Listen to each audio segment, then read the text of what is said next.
Hello students, welcome in chemistry class.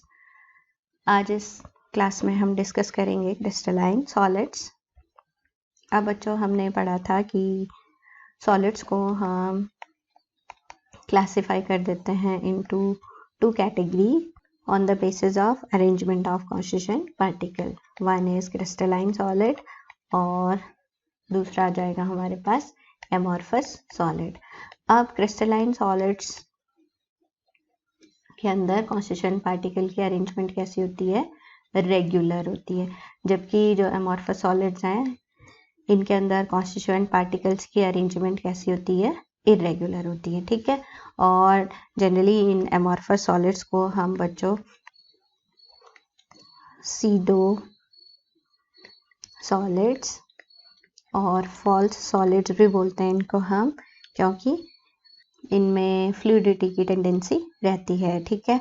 जैसे हमारे पास glass है, ग्लास सुपर कूल्ड लिक्विड है और एग्जाम्पल है हमारे पास एमॉर्फस सॉलिड का। अब जनरली बच्चों most of the solids rather they exist in crystalline form. ठीक है।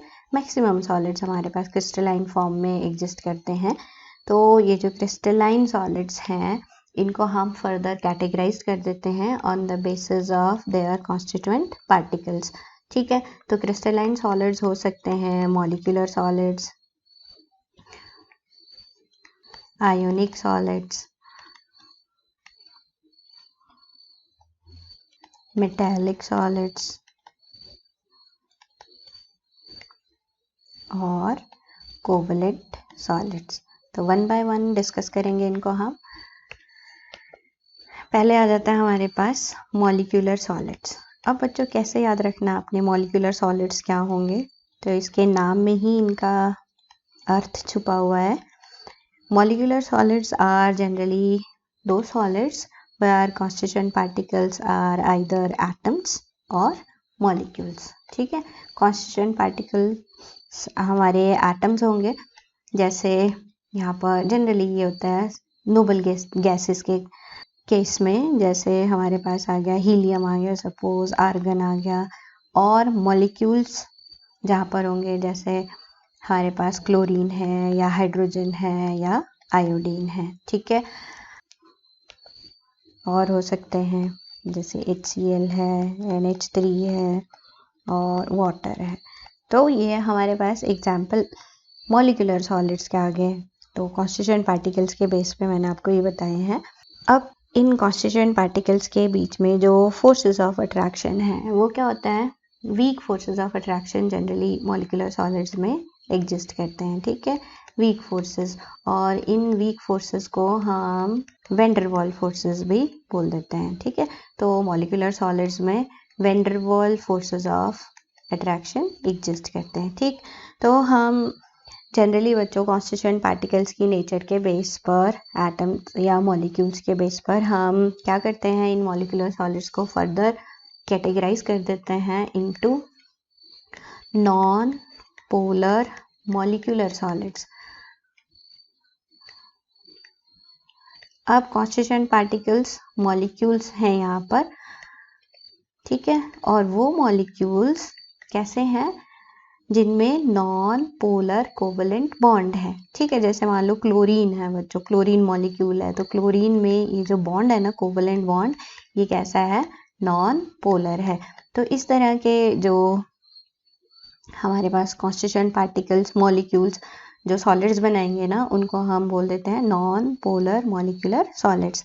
मतलब non polar molecular solids consist of molecules which have non-polar covalent bonds। ठीक है। अब ये जो non-polar molecular solids हैं they are held together by weak forces of attraction, weak van der Waals forces, और generally हम उनको dispersion forces बोलते हैं या लंदन forces of attraction बोलते हैं। ठीक है। अब क्योंकि weak forces इनके बीच में एग्जिस्ट कर रहे हैं तो ऑब्वियसली इनकी प्रॉपर्टीज़ को भी इन्फ्लुएंस करेंगे। ठीक है। तो जनरली ये वाले सॉलिड्स क्या होते हैं? They are soft. ठीक है। सॉफ्ट होते हैं। फिर साथ में रूम टेम्परेचर पर ये जो हैं या तो लिक्विड स्टेट में एग्जिस्ट करेंगे या गैसियस स्टेट में एग्जिस्ट करते हैं। ठीक है, फिर जो है हम बताएंगे इनका मेल्टिंग पॉइंट बहुत कम होता है, दे हैव लो मेल्टिंग पॉइंट। आप फिजिकल स्टेट से अंदाज़ा लगा सकते हो ना कि इनका मेल्टिंग पॉइंट लो होता है। फिर ये जो है ना, दे आर बैड कंडक्टर। ठीक है, कॉन्स्टिट्यूएंट पार्टिकल्स क्योंकि मॉलिक्यूल्स हैं तो इसलिए कंडक्ट नहीं करते, बैड कंडक्टर्स हैं, या हम ये कह सकते हैं कि they are used as insulators. ठीक है, तो ये तो हो गए हमारे पास कौन, नॉन पोलर मॉलिक्यूलर सॉलिड्स। दूसरे आ जाते हैं बच्चों पोलर मॉलिक्यूलर सॉलिड्स। अब पोलर मॉलिक्यूलर सॉलिड्स क्या होंगे, जिनमें जो कॉन्स्टिट्यूएंट पार्टिकल्स है ना वो मॉलिक्यूल्स तो हैं, लेकिन कौन से मॉलिक्यूल्स हैं, molecules having polar bond, polar covalent bond. For example suppose मैं लिखती हूँ SO2, तो ये जो है मॉलिक्यूल पोलर मॉलिक्यूल है। सिमिलरली HCl है, HCl में ज़्यादा अच्छी तरह से आपको समझ आ जाएगा। HCl यहाँ पर Cl इलेक्ट्रोनेगेटिव है तो पार्शियली नेगेटिव और पॉजिटिव चार्ज डेवलप हो जाएंगे यहाँ पर। ठीक है, तो ये पोलर बन गया ना मॉलिक्यूल। ठीक है, तो polar molecular solids consist of molecules which have polar covalent bonds. अब इनमें जो फोर्सेस ऑफ अट्रैक्शन है, वेंट्रेबल फोर्सेस ऑफ अट्रैक्शन है, और कौन से हैं, डाइपोल डाइपोल इंटरेक्शन हम बोल देते हैं। अब ये भी बच्चों क्या होते हैं, पोलर मॉलिक्यूल्स जनरली ये भी सॉफ्ट होते हैं। ठीक है, and they have low melting point but high as compare to non polar molecular solids. ठीक है, फिर जो है they also bad conductor of electricity, insulator act करते हैं, और साथ में आप बताओगे दे एग्जिस्ट एज लिक्विड और in gaseous state at room temperature. ठीक है, फिर आ जाते हैं बच्चों नेक्स्ट थर्ड टाइप आ जाती है हमारे पास hydrogen bonded molecular solids. Molecular solids, अब जनरली यहाँ पर जो कॉन्स्टिट्यूएंट पार्टिकल्स है ना बच्चों, वो क्या होंगे, मॉलिक्यूल्स, और मॉलिक्यूल्स भी कौन से होंगे, जिनमें पोलर कोवेलेंट बॉन्ड होगा, और स्पेशली उनमें हाइड्रोजन, ऑक्सीजन, फ्लोरीन और नाइट्रोजन होंगे। ठीक है, polar covalent bond with these atoms. तो क्या होगा, जहाँ पर हाइड्रोजन प्रेजेंट है, ऑक्सीजन है, तो हाइड्रोजन बॉन्डिंग हो जाएगी वहाँ पर। ठीक है, तो constituent particles are held together by hydrogen bonding. ठीक है, हाइड्रोजन बॉन्डिंग होती है इनके बीच में, और क्योंकि हाइड्रोजन बॉन्डिंग जो ऊपर वाले दोनों अट्रैक्टिव फोर्सेस हमने देखे ना उनसे स्ट्रांग होती है, तो ये वाले जो मॉलिक्यूलर सॉलिड्स हैं जनरली रूम टेम्परेचर पर ये एग्जिस्ट करते हैं वोलेटाइल लिक्विड्स। ठीक है, या soft solids. Melting boiling point, इनका मेल्टिंग पॉइंट क्या होता है, इनका हाई होता है। ठीक है, अगर हम ऊपर वाले दो मॉलिक्यूलर सॉलिड्स कंपेयर करें तो इनका मेल्टिंग पॉइंट हाई होता है, और साथ में क्या होते हैं, they are bad conductor of electricity. ठीक है, इंसुलेटर यूज होते हैं ये भी। तो ये तो था बच्चों मॉलिक्यूलर सॉलिड्स के बारे में। दूसरी कैटेगरी हम ले लेते हैं आयोनिक सॉलिड्स।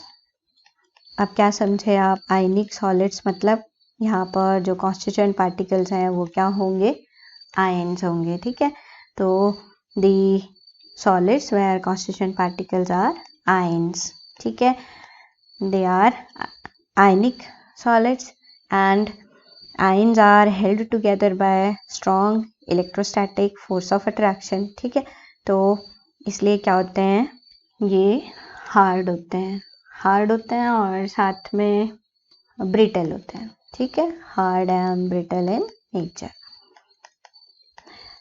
अब क्योंकि इनके बीच में strong electrostatic force of attraction है ना, तो इसलिए मेल्टिंग पॉइंट इनका क्या होगा, जनरली काफ़ी हाई होता है इनका मेल्टिंग पॉइंट।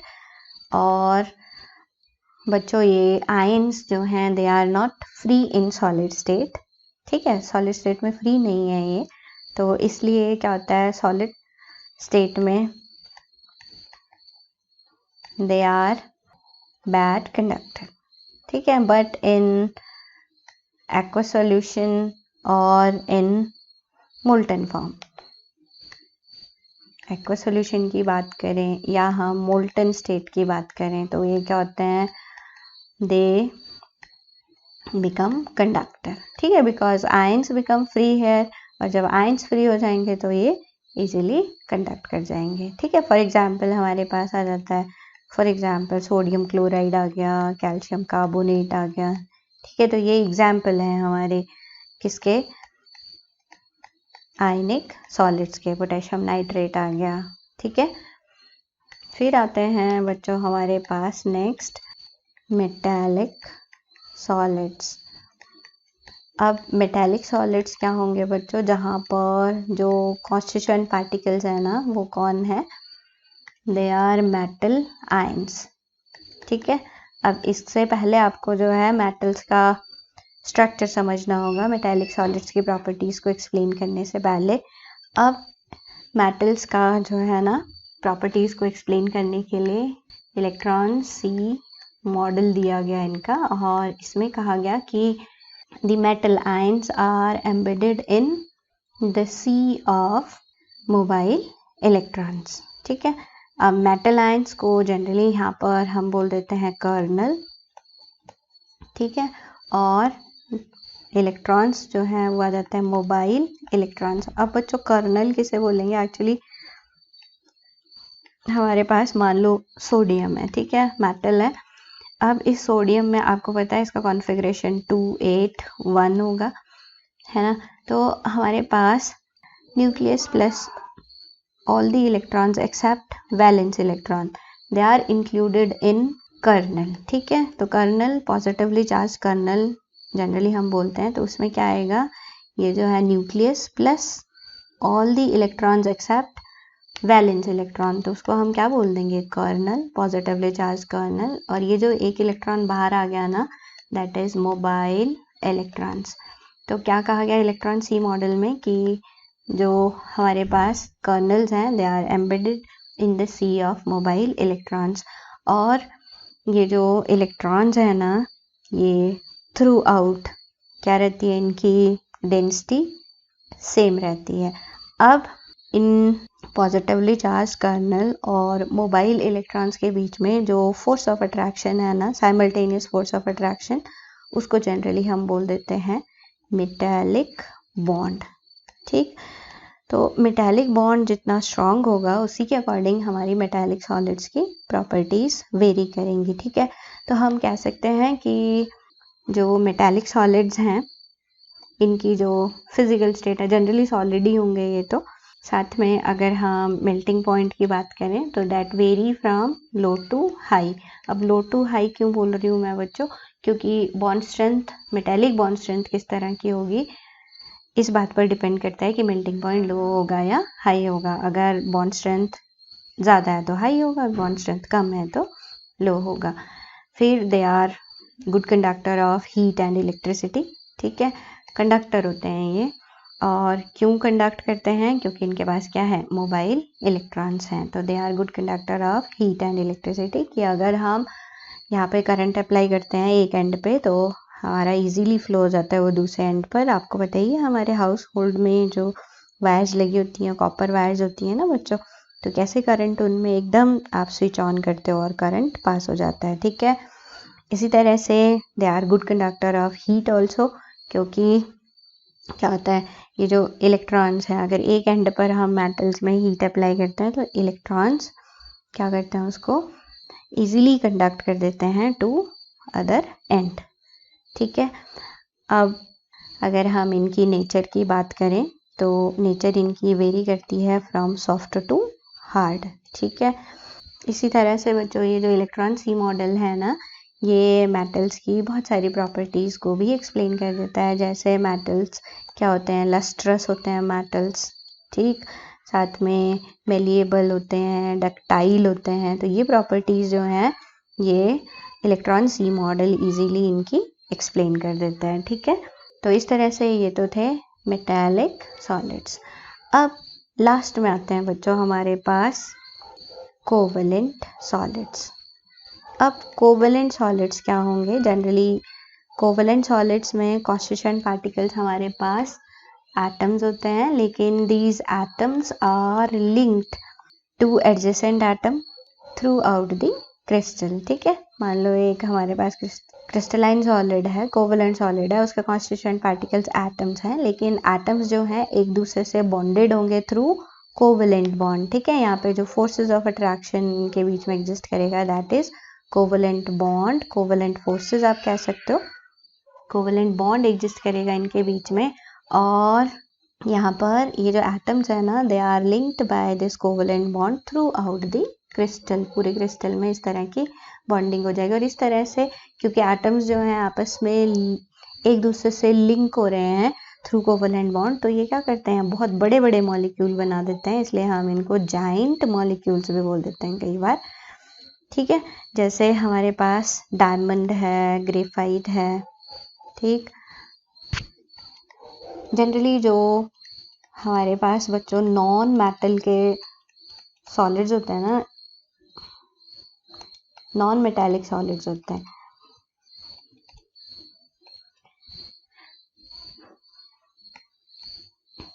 उनके कॉन्स्टिट्यूएंट पार्टिकल्स क्या होते हैं, एटम्स होते हैं, या हम ये कह सकते हैं non metallic solids covalent solids होते हैं। ठीक है, अब यहाँ पर क्योंकि अब बच्चों हमें पता है कोवेलेंट जो बॉन्ड है that is directional in nature. ठीक है, डायरेक्शनल नेचर का होता है, तो इसका मतलब एटम्स की पोजीशन क्या होती है, फिक्स्ड होती है। ठीक है, फिक्स्ड पोजीशन होती है, और they are held by strong covalent forces. ठीक है, covalent bond, strong covalent bond उनके बीच में होता है, इसलिए कोवेलेंट जो सॉलिड्स होते हैं उनका मेल्टिंग पॉइंट क्या होता है, काफ़ी हाई होता है।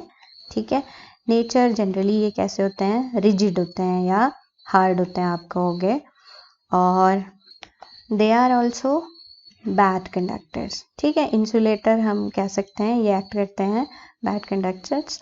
एक्सेप्शंस आर देयर, जैसे फॉर एग्जांपल हमारे पास डायमंड है, diamond is a covalent solid, और साथ में इसी का एलोट्रॉप ग्रेफाइट है, लेकिन एक्सेप्शन है, ग्रेफाइट जो है वो कंडक्ट कर सकता है।